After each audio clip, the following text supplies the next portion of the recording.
Separation is the latest bottom-of-the-barrel horror film to be released in theaters and to get a spotlight because it's coming out during a COVID pandemic. Although it is the last couple weeks until we get like an onslaught of May summer movies, so let's hope for this movie's financial success, guys.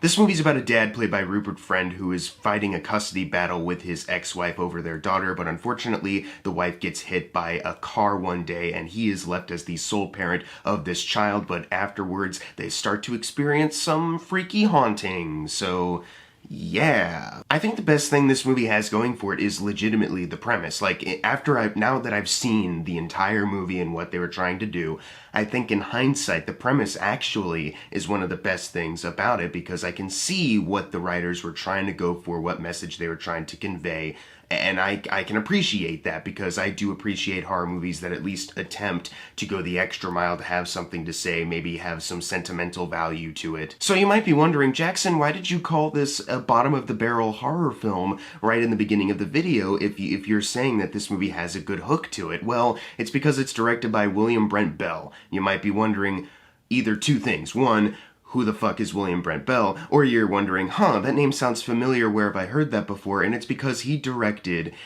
The Devil Inside, The Boy, and Brahms, The Boy 2. So that's the kind of horror movie we're getting out of this. It's all starting to make sense, right? As far as like the interesting premise goes, might as well throw that out now because the guy who had a hand in making The Boy 2 is here. The guy who made The Boy 2 simply just to try to create a franchise, even if it contradicted everything in the first Boy movie that had some kind of earnesty to it. They're just like, we need to sequelize it. I'll literally make whatever. And he came in and essentially did the same thing with this movie, I guess. Do you know how sometimes you see a movie and by the end of it there's like one specific thing that's kind of stuck in your head? Like when some people ask me about this movie, I should bring up this scene in the movie and say like, there's literally a scene where this happens and it perfectly kind of summarizes like everything, and the person you're talking to is like, oh, that sounds really bad. This movie, I found three. There's three instances that I'm going to describe in the beginning right here where I was like, oh, this is really bad. These are only specific to this movie and they have to be mentioned. First off, the movie opens with a scene where some drama happens with the little girl. Dad's not watching her and the little girl's in the attic. She falls and busts her head open. And the mom comes home at that moment and she's like, what is she doing up in the attic? She should be in bed by now. And I was like, you're saying this, but literally any chance you have to show a window in this scene, it looks sunny out. But she should be in bed right now? Okay, I don't know, maybe I'm nitpicking. And then she walks outside going like, I need to take her to the hospital. It looks like it might be 11 a.m. outside. Like, it doesn't even look like it's the afternoon, not even close to darkness. It's pretty light out. But for some reason, the creative team decided, let's have her say she should be getting ready for bed. So that's one example of like, what the fuck were they thinking? Number two, there's back-to-back dream sequences. I haven't seen this since like last year's You Should Have Left with Kevin Bacon, where in the beginning of the movie, there's two dream sequences back-to-back. And when I saw that movie, I was like, wow, what a cheapo, lame, horrible horror movie thing to do. Surely no other movie with maybe the same kind of Blumhouse-esque budget or low budget of any kind will try to do that again, because I feel like nobody likes dream sequences and everybody talks about that. Well, too bad. This movie has them too. I know he's familiar with dream sequences. They're in The Boy a lot, but that's like the worst part of The Boy. And he put two back to back as if he's like intentionally trying to fuck with people. It's so annoying. And then there's this third thing. I don't think I've ever noticed this in a movie before. It's something too specific that I can't just not mention it. There's a scene where after a day of hanging out with his daughter, like walking around the park and being with her, Rupert is doing some artwork because he's like a cartoon, he's a comic artist. He's like drawing something, he's looking on a camera because he's trying to monitor like, is there ghosts in here? Let's put up a camera. He's looking at the camera, daughter is talking to like this shadowy figure and he's like, what's up with that? It cuts to black, so he starts running in and he's like, I can't find my daughter. He looks out the window and there she is in like a little cloak behind him and he seems very scared to take it off. Like, he seems very scared to, like, just grab it. And, like, it's weird because throughout the movie, they have such chill reactions to a lot of things. So you'd think, this time he'd think this is his daughter. Why is he freaking out so much. But, you know, whatever. Maybe in that moment he's just scared. Sure, why not? And he starts to put her to bed like, oh, you got me. And she's like, I missed you today, Dad. And he's like, well, I missed you too. And I was like, wait, you just spent like the whole day together. Like literally like 2 minutes ago, we just saw that scene where you were walking around the park together, just having like a blast of a day. What do you mean you missed him today? Did we do a time jump? And he says, you know, Aunt Samantha said that you ended up in the attic earlier, and I don't know how that's possible because it's locked. And she's like, she let me in reference to a ghost. And I was like, wait, we didn't see that scene, but I recognize in the trailer that there's a moment where Madeline Brewer, Samantha, is looking up in the attic and she sees the girl at the top of the stairwell with a ghost. And I was like, did they cut that scene or something? Because why else would he be mentioning it? We have not seen that happen in the movie. So we cut to the next scene, and he's going to work, he's on a subway train, hallucination happens, and there's someone under a cloak, very similar to how the little girl was under a blanket in the last scene, but this time he seems a little bit more like, I'm fine with taking it off. There's a ghost, he gets jump scared, and it was a hallucination. It was a hallucination, no one else saw it, he's just acting crazy on a subway. But then it cuts back to the house, Madeline Brewer is all alone, all of a sudden attic door squeaks open, she looks up and it's the shot from the trailer where she's alone, where the little girl is alone in the attic, and I was like, oh my god, did they try to switch up these two scenes, but forgot to cut out the parts at the end of this one scene that would allude to the fact that this scene happened earlier? Because I was thinking about it and I was like, that's the only reason why Rupert Friend would mention it, the attic thing, if that scene already happened. And it explains why maybe he was hesitant to take off the blanket of his daughter in that scene because he just got jump scared earlier by this thing on the subway train with a cloak over it. It makes sense narratively, but if I'm like a studio executive, or if I'm someone who's like an editor trying to think of like pacing, or like just looking at like the very basic events, having a nighttime scene and then a daytime I got spooked on a subway and an attic scene tracks better probably. Like as far as pacing goes, it tracks a little better. So I can understand them trying to flip-flop the scenes, but why didn't they cut out the part that just, it showed everyone in the audience, this is switched.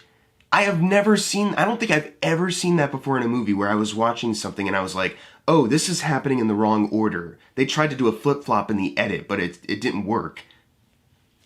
Honestly, I can't think of another example. It's crazy. I know that took a lot of explaining, but that's 3 examples of how poorly put together this whole movie is. It kind of perfectly summarizes everything wrong with this movie on a technical, directing, even writing level. There's like, I don't know what happened. The movie started off with like good intentions with the premise, and it just evolved into William Brent Bell's latest bowel movement after Brahms the Boy 2, his latest fuck it, I'll do whatever. This is like some of his worst direction. I haven't seen some of his earlier films before The Devil Inside. This is easily some of his worst direction. Like the way it's edited, like it'll like flash red a lot of times. There's awful green screen effects that are so obvious and become even more obvious with shots in the 3rd act that are supposed to be kind of emotional and suspenseful, and I was sitting there laughing. It looked awful. Certain cuts they try to do to scare you even, or get you feeling suspense, like it'll like do like a little zoom in at sometimes, like an edited zoom in, not like a camera zoom in. And I was like, what are you doing? Like, it feels like this man has never directed a movie before. It feels like he hasn't learned a single thing from what everyone was saying about his last 3 movies, and it's just gotten worse. I did want to give a shout out to the people who design like the creepy little dolls that the girl is playing with every once in a while, and the 2 ghosts, like the one that's played by the guy who's like Baba Yaga in Hellboy, and like he's in Scary Stories to Tell in the Dark. He's doing like, the arm bending of the body, like, and he's dressed up like a mime. It's kind of freaky. I like that design, and the main ghost with the little face mask. And it's like, that's cool design work, but this is like, every scene with ghosts isn't scary. There's nothing scary about this movie. Every single scare scene is just lame. There's not any scene where I was like, well, I can see what they were trying to do with this scare scene. I can see what they were trying to do to shake things up, do something interesting. It's just all very lame. They're just like, oh, ghosts appear now. Let's pan over here. Oh, ghosts emerging from the shadow. Let's have a character kind of start to go to bed, and they see nothing in front of them. They blink, oh my god, there's a ghost there. But they're not going to react like that. They're going to be like, oh my god. Like, kind of, like that kind of reaction. Like, the characters don't react like real people in this. You know, it feels like this would be the movie where that would be apparent. Like, people should act like real people, normal people in a supernatural situation. But they just, they're written and directed just so weirdly. I'm not trying to make fun of this child actor. Violet McGraw plays the little girl. She was in like Dr. Sleep and The Haunting of Hill House, so obviously she can be good because Mike Flanagan was directing her. Apparently Mike Flanagan's the only one who can direct kids in horror movies these days. But she in this movie, it just feels like a lot of it is just, I am stating stuff. That's a lot of like her performance in this. Like she's saying a lot of things, like she's doing baby talk, but none of it is convincing. She just feels like, well, it's time to say this line, so I'm gonna say this line. And it's like there's ways that you can make this work if you do it like, you know, have her say stuff subtly, have other stuff happen subtly, or just don't put as much of like a horror spotlight on it. They'll have something happen that's not that scary, but they'll put in music like doo-doo-doo, like some shit like that. And it's like oh my god. Even Rupert Friend, who I just call like the dollar store like Orlando Bloom, because even like when Hitman Agent 47 was coming out and he was like completely bald, I was like, that looks like Orlando Bloom, are we sure that's not him? But in this movie, he's like supposed to be like a comic book artist. You know, he thinks his life is kind of, it's not gone the way he thought it would, but he's trying to take care of his daughter. He loves his daughter. I never found him convincing at all. I found him kind of annoying after a while, if I'm going to be completely honest. Now, his wife, the movie, it's written so badly. All of the dialogue is just like in your face, very obvious. It's a lot of cliche stuff. And I wanted to be on the wife's side because she's the one who's like, you need to get a job. You need to do something because I'm the only one trying to help this family out. I took a job from my father to take care of us. But because of the writing, because of the way she was directed to act, she just becomes very obnoxious to the point where when she does get hit by the car, as I mentioned earlier, it's like, okay, good, we don't have to deal with her for the rest of the movie because it's so obnoxious. And Rupert Friend gets a job like doing ink work or drawing comics for like an old college friend of his, and he meets another guy there who's like really into supernatural stuff. So instead of having like a Skype call where they Skype call a professional and they're like, what do you think is going on? And they're like, here's a supernatural explanation. Instead, it's his comic book artist boss, and he's got other comedic relief with the other boss at the company. It's like, this is awful. The comedy's not working, and this isn't working. What were you thinking? I don't know if William Brent Bell or the studio came in with these writers. Maybe the writers genuinely had a good script and these guys just came in and fucked with it. But I genuinely don't know how any of this happened the way it did. Literally, this movie has a post-credit scene. Well, first, let me mention the ending. I'm trying not to spoil it, but the ending is very abrupt. It's one of those where you're like, okay, well, you resolved like a more character main thing, but there's certain like repercussions that I'm wondering how you got out of this situation, how you explained it away, you know, that sort of thing. And then it just cuts to credits, unit production manager, but then they fade back in. It's a post-credit scene, but not really because it's happening before the rest of the credits. And they're just living normally again. It's like, well, we didn't have to deal with any repercussions. We're good, actually. Like, what? And it teases a sequel. It's a sequel tease. A bad sequel tease, I should mention. Wow. Something that didn't need to be there. Something I don't know why they are even teasing a sequel for this, because it doesn't feel like sequel material. It feels like this is like one contained horror story because we're trying to be about something.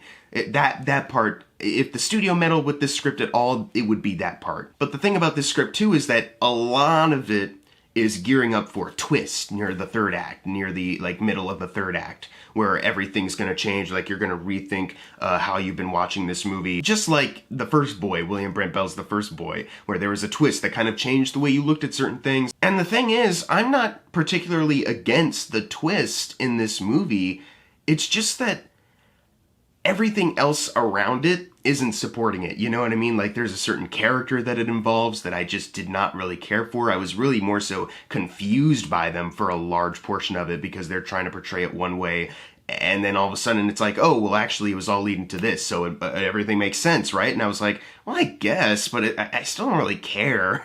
It was also one of those things where I was like, okay, so now I understand what the ghost's motives were. Okay, I understand what's happening. But then it seemed like the ghost was just doing stuff just to do it at that point. Like, well, while I'm here, I might as well just try to fuck up the rest of the situation. I thought that you were trying to do, like, the ghost was just trying to warn you about this. They're not really all that bad. But then you just have them just like, well, I'm here. I might as well just be bad. Even once you revealed the twist, it seems like you're doing stuff to contradict the twist. What? Oh my god. There's only one actor that I kind of liked in this movie, and it was Brian Cox. If he was phoning it in, honestly, I couldn't tell because he's that great of an actor. He seemed like he showed up and was like, I'm gonna do the best I can, and he did. He's the only character that kind of makes sense to me. Like, I'm suspicious of the dad. I'm suspicious of all of this. I'm just trying to protect my granddaughter. It's like, okay, I can buy that. That's an interesting dynamic, having the dad feud with the grandfather anyways. Why not? But everything else about this movie, it's sloppy, it's poorly written. It feels like they started off with something and just ultimately somehow divulged into nothing. Just stupidity. Besides Brian Cox, none of the acting can really save it. There's no other character that I cared about or was mildly invested in. It was just all just really terrible. I wanted to be scared by these creepy designs, don't get me wrong. I wanted to be scared by Mr. Baba Yaga playing the mime thing. I really did, because that's a good makeup work on him. And he was pulling it off really well. He had that creepy smile, and he was doing like the arthritis, like bone cracking movement really well. I was like, man, I want to be scared by this. I want to be dragged in, but I just can't. I really just can't. William Brent Bell, please. I'm begging you, for my sake, at this point, can you please just make a good horror movie?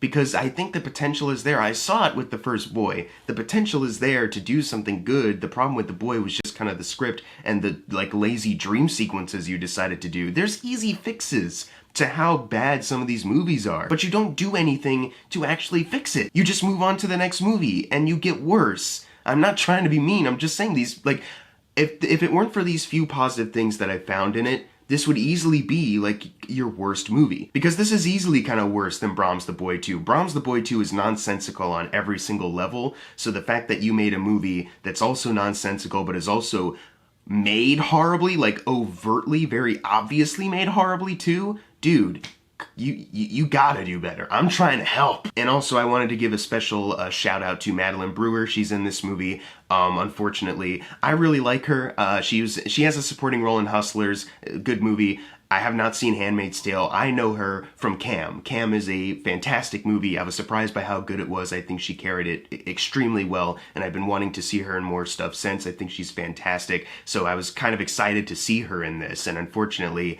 she's the character that I'm just kind of like, man, I'm confused by the way they're going about writing you. I'm not sure how any of this plays, and then, you know, as the movie goes on, it's like, I wish I liked you more. I really wish I liked you more. She's not bad in it. It's just everything else around her doesn't support her. If this was like a more compelling movie, if this was a more dramatic, well-made movie, then her character I could see actually making an impact, being something really special. Unfortunately, it was made by the guy who made The Devil Inside, so wah, wah. I'm gonna give Separation a D+. There are some good things here and there that I could spot, but overall it's just another big mess from William Brent Bell. I'm really hoping for this guy to get a project that he can actually, like, you know, learn from his past mistakes and make something really great, but unfortunately, if this is the way things are going, it might be too late. But if you've seen Separation, leave in the comments below what you thought of it, and as always, thank you guys for watching. Make sure to subscribe. I'm Jackson Fulcher. See you guys next time.